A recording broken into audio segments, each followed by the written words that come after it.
The joke slipped out on a tired night when loneliness felt lighter than honesty, and by morning it had transformed into a question that would rearrange two broken lives. What began as a careless sentence, tossed into the air without weight, returned like thunder the next day, demanding courage, responsibility, and a kind of love that could no longer hide behind humor. In that moment, everything familiar cracked open, and the quiet life I had built around my solitude started to tremble. Before the story unfolds any further, take a moment to pause. If you believe in kindness, second chances, and the quiet miracles that happen when people choose compassion over fear, please like this video, share it with someone who needs hope, leave a comment, and subscribe to the channel. Your support keeps stories like this alive. My name is Nathan Cole, and at that time I was living in a small, aging apartment on the outskirts of Des Moines, Iowa. The building smelled of old paint and forgotten dreams, and most nights the walls echoed with nothing but the hum of traffic and my own thoughts.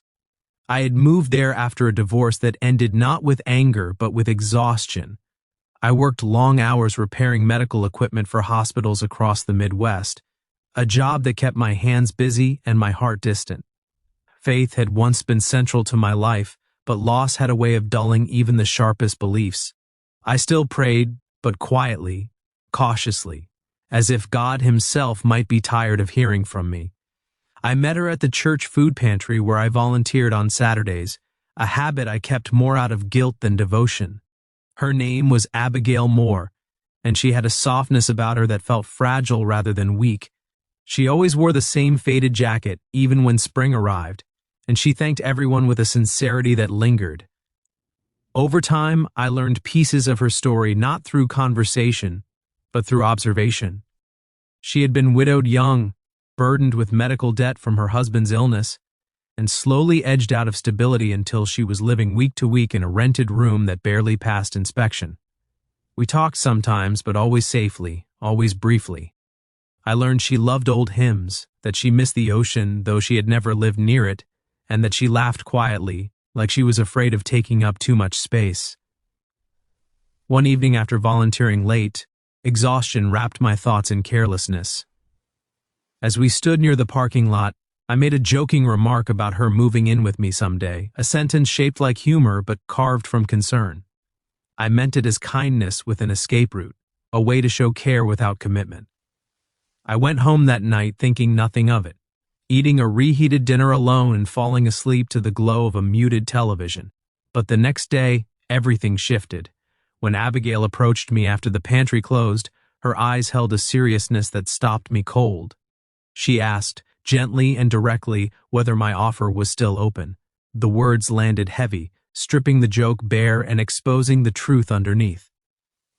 Suddenly, my small apartment felt too small, my solitude too loud, and my faith too thin to hide behind. Fear took over first.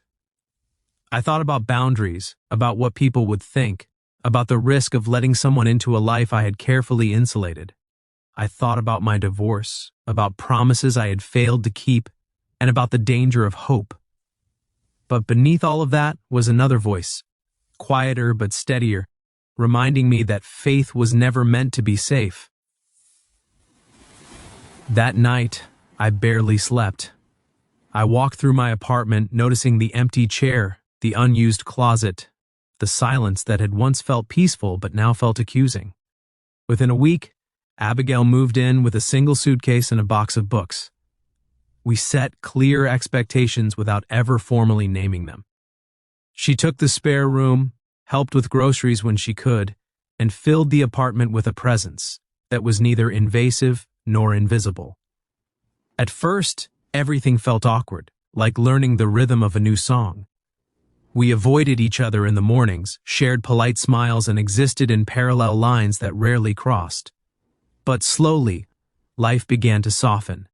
Dinners became shared, not planned, but natural. We watched the same weather reports, laughed at the same worn sitcoms, and began praying together in the evenings, awkward at first, then with growing honesty.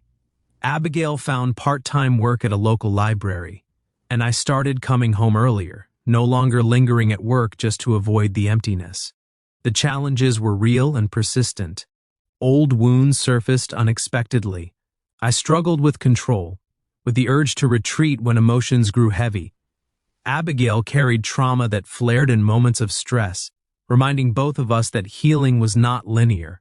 Money was tight, and there were days when the future felt fragile again. But something deeper was forming beneath the surface, a trust built not on romance, but on shared vulnerability. One winter night, a severe storm knocked out the power. The apartment grew cold, and we sat wrapped in blankets, illuminated only by candlelight. The world outside felt distant, hushed under falling snow. In that stillness, something shifted. We talked about grief, about disappointment, about the quiet ways God shows up when expectations fall apart. There were no grand declarations, no dramatic gestures, just truth offered without armor. From that night on, the apartment felt different, warmer, fuller. The joke that had started everything faded into memory, replaced by something intentional and sincere. Months passed, then a year. Abigail's laughter grew freer, my prayers grew bolder. We began attending church together not out of habit but hunger. People noticed the change, not in what we said, but in how we carried ourselves. Eventually, love revealed itself not as a sudden realization, but as an undeniable presence that had been there all along. It was in the way we supported each other through setbacks, in the patience we learned, and in the faith that grew stronger through shared uncertainty. The offer that had once been a joke became a foundation, not just for a relationship, but for a life rebuilt on grace. Now, years later, I still think about that moment in the parking lot, about how close I came to hiding behind humor and fear. I think about how God used a careless sentence to open a door neither of us had planned to walk through. Our home is no longer quiet, no longer empty. It holds laughter, prayer, and the steady comfort of knowing that love, when rooted in kindness, can grow from the most unexpected places. If this story has touched your heart, if it reminded you that healing is possible and that faith often begins where certainty ends, please take a moment to like this video, share it with someone who needs encouragement, and subscribe to the channel.